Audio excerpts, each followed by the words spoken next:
Sebelum kami respon kepada beberapa tadi kawan-kawan, ada yang mau saya sampaikan. Kayaknya kita harus pegang dua hal menurut kami. Satu, proses penyembuhan harus dilakukan menurut prosedur yang ditetapkan oleh pemerintah. Jadi, dan dilakukan oleh orang-orang yang berkompeten. Itu prinsip pertama. Jadi proses penyembuhan hanya boleh dilakukan oleh pemerintah dan oleh pihak yang berkompeten. Saya sebagai pendeta tidak berkompeten ngasih obat. Amang inang kita di sini kebetulan gak ada yang paramedis, kita nggak punya kompetensi untuk melakukan penyembuhan. Jadi itu prinsip pertama dan prosedurnya. Karena semakin maju sebuah negara, prosedur itu pun semakin ketat. Nggak bisa orang dokter nggak bisa sembarangan memberikan penyembuhan. Dia harus ikut prosedur yang ditetapkan. Nah, yang kedua, prinsip yang kita pegang, kesembuhan itu harus dibuktikan oleh uji klinis.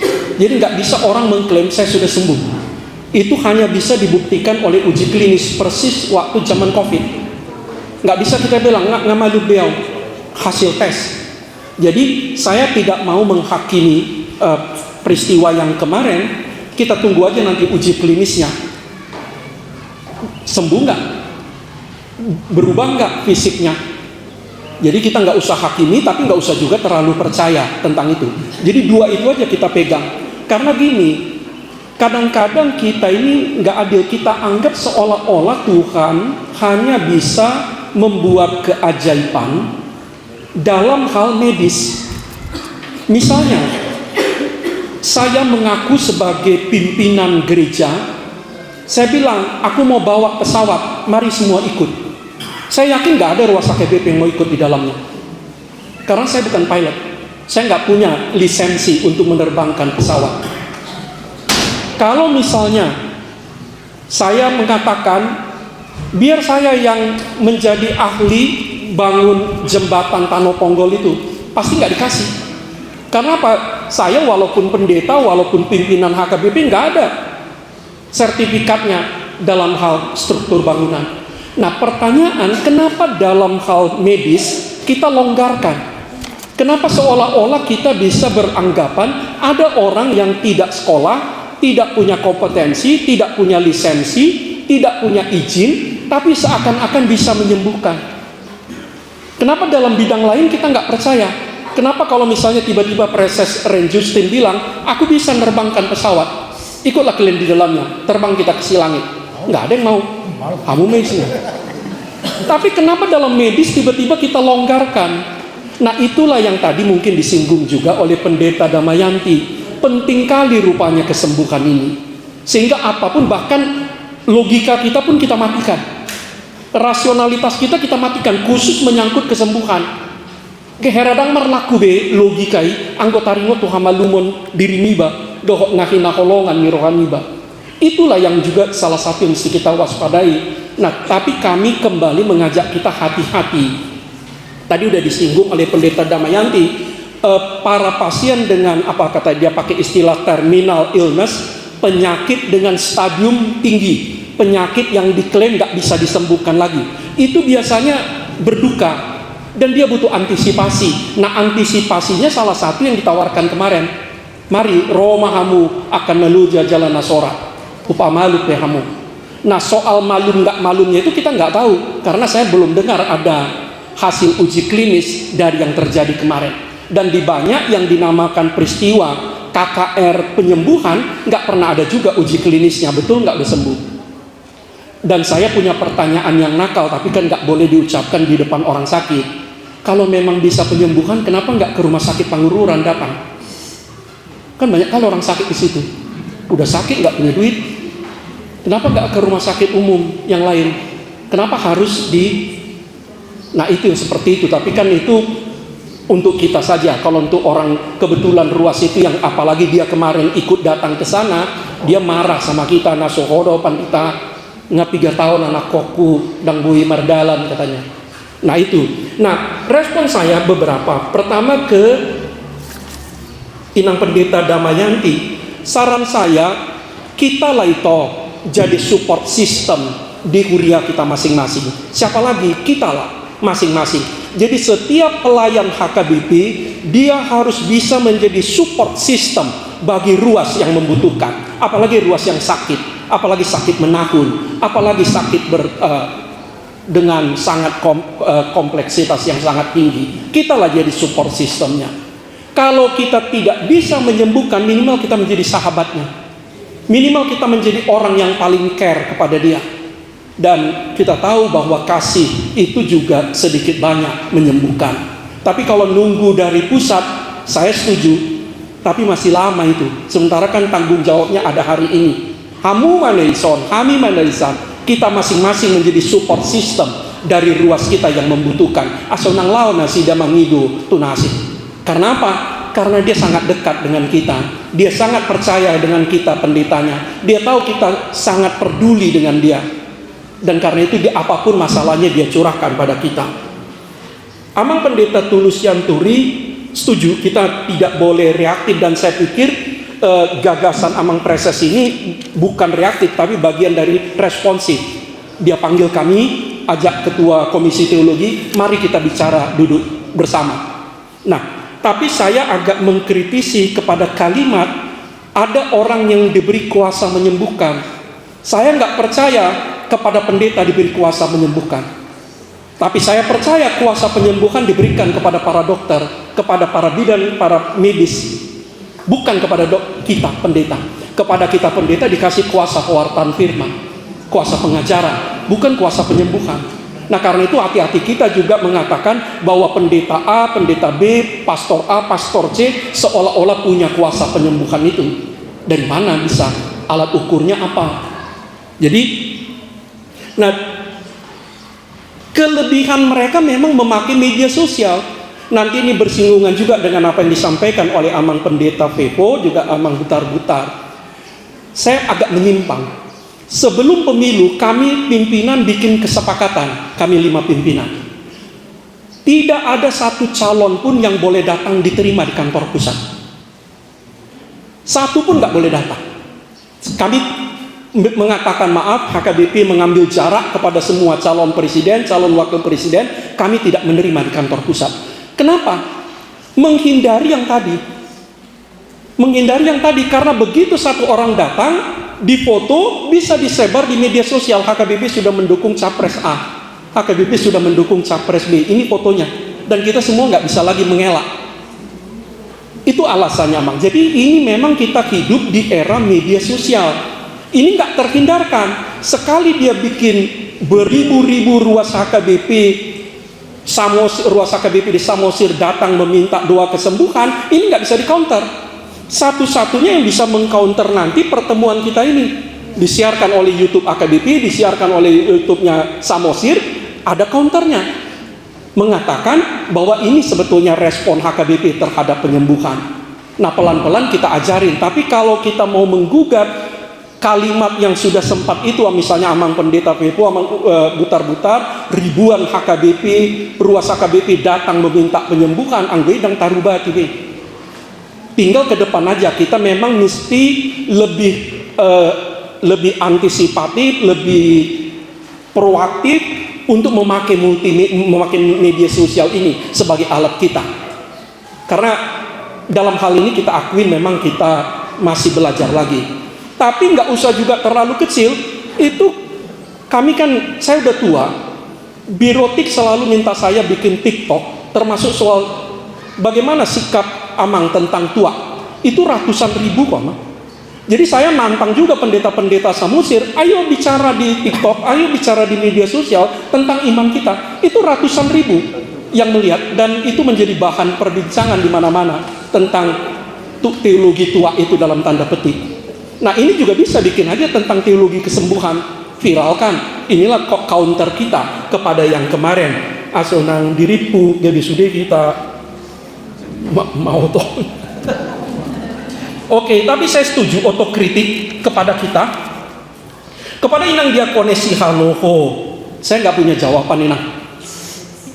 Tapi saya mengajak Inang kita pakai 1 Yohanes 4. 1 Yohanes 4 ayat 1, semua roh, semua filsafat, semua dogma itu bisa diuji. Mengujinya apakah dia mengaku Yesus itu datang sebagai manusia dan mati tersalib untuk kita. Itu alat untuk mengujinya. Apakah ini berasal dari Allah? Jadi pengakuan bahwa Kristus sudah datang sebagai manusia dan mati tersalib dan bangkit.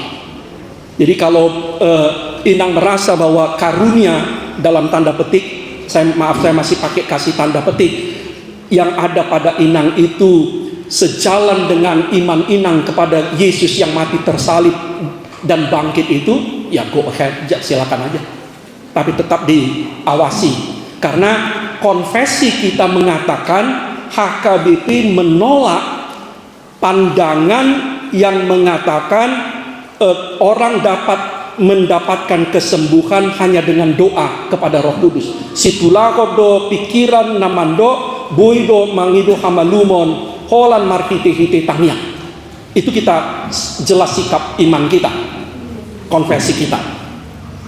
Nah, amang sintua jewe nenggolan hampir bersamaan tadi, sebetulnya memang di gereja kita puasa dan berpantang itu tidak dibuat jadi sistem amang, tapi bisa dilakukan. Ya, saya jujur, saya masih dalam masa berpuasa dan berpantang sekarang. Saya selalu memakai setiap 40 hari sebelum Paskah untuk berpantang, bukan untuk habadiaon, bukan untuk dapat kuasa penyembuhan, tapi untuk melatih diri saya bisa melepaskan diri dari beberapa hal tertentu. Misalnya dari media sosial. Jadi Amang Inang tidak akan pernah lihat komen atau status saya sampai Paskah nanti di medsos. Holan mandok tu diriku sabdiri boy do omalua sian Facebook. Holan sian Kristusido nasu boy malua. Satu lagi misalnya, saya berpantang tidak akan menyentuh tua, bir, alkohol sampai Paskah nanti selama 40 hari ini. Holan lau mandok dang tua kon nama ngarajayau, audo nama ngarajai angguron. Hanya untuk itu. Jadi kalau Amang Inang mau berpuasa dan berpantang, bagus juga untuk melatih diri, tapi nggak usah bikin itu jadi sistem, nggak usah juga kita pura-pura lesu karena kita berpuasa, kita happy aja. Tapi mau mengatakan kita bisa kok memutuskan diri dari rokok misalnya selama 3 kali 24 jam bisa. Itu selalu saya katakan kepada calon pendeta, nggak ada hakmu manjalo tohonan molodang boi di pasoho sigareti seminggu. Karena kalau seminggu pun nggak bisa diputus, berarti memang ngerajai sigareti. Jadi untuk kawan-kawan perokok, pakailah sisa masa prapaskah ini tuh berpantang rokok 2 kali 24 jam, 3 kali, 7 kali. Molodangi berarti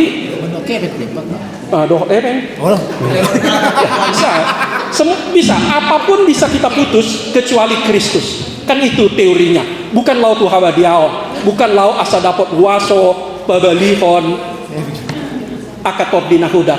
Amang betul-betul agak menyimpang. Pengalaman saya berhadapan dengan dunia ini nggak banyak. Seingat saya hanya 2 kali pernah mengusir setan. Pertama waktu di Rawamangun, tiba-tiba kami lagi sermon, ada orang datang mengadu, ada orang kerasukan.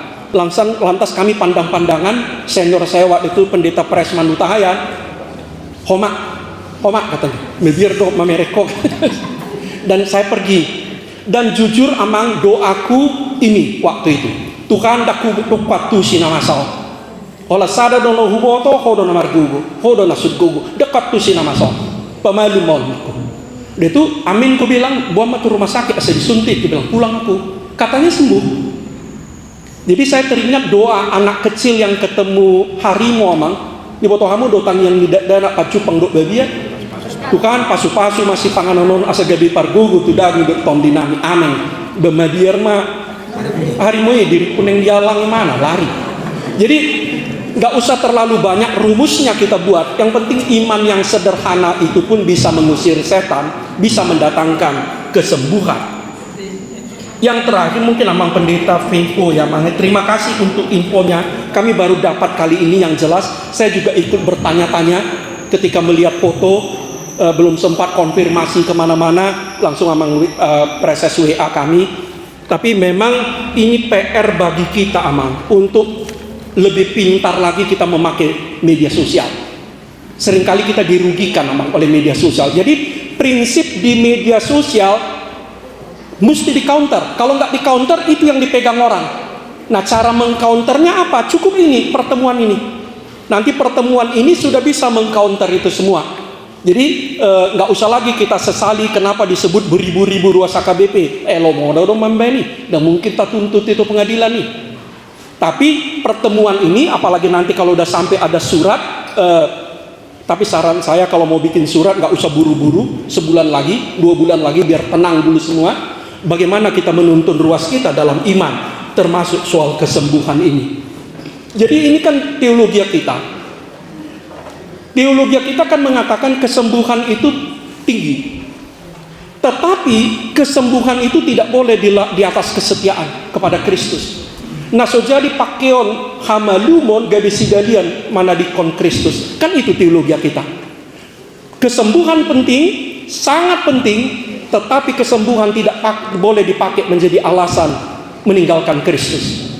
Nah, bagaimanalah kita menempatkan kesembuhan ini sebagai sesuatu yang sangat penting, tapi tidak lebih penting dari haporsial. Karena sembuh atau tidak sembuh, kita tetap harus setia kepada Kristus. Saya pikir itu Amang butar-butar. Saya nggak setuju Amang AKBP bikin penyembuhan ilahi. Kita nggak usah bikin KKI penyembuhan ilahi, karena menurut kita penyembuhan itu ke rumah sakit lah, ke puskesmas lah, ikutlah prosedur medis, tapi kita doakan, kita bantu, tapi nggak ada lah itu penyembuhan ajaib itu secara ini. Saya nggak percaya ada Tuhan bekerja melawan sistem. Di atas ya. Jadi selalu doa saya, Tuhan bekerjalah kau melampaui apa yang bisa dilakukan para dokter. Bukan berbeda, melampaui, mengatasi sumurung sian nabi naimnya ke dokter. Bekerjalah kau dengan caramu sendiri. Bagaimana caranya kita nggak tahu. Nah, karena itu di kita keajaiban tidak boleh dijadikan sistem. Jadi keajaiban itu nggak boleh jadi sistem. Jadi karena begitu dia jadi sistem, hilang dia bukan ajaib lagi. Sesuatu yang ajaib, sesuatu yang ilahi itu tidak bisa disistematisir. Nah, dengan rangka itulah kita mau menuntun ruas menghadapi gejala ini. Saya pikir cuma itu dari kami. Mohon maaf untuk kekurangan di sana sini. Terima kasih.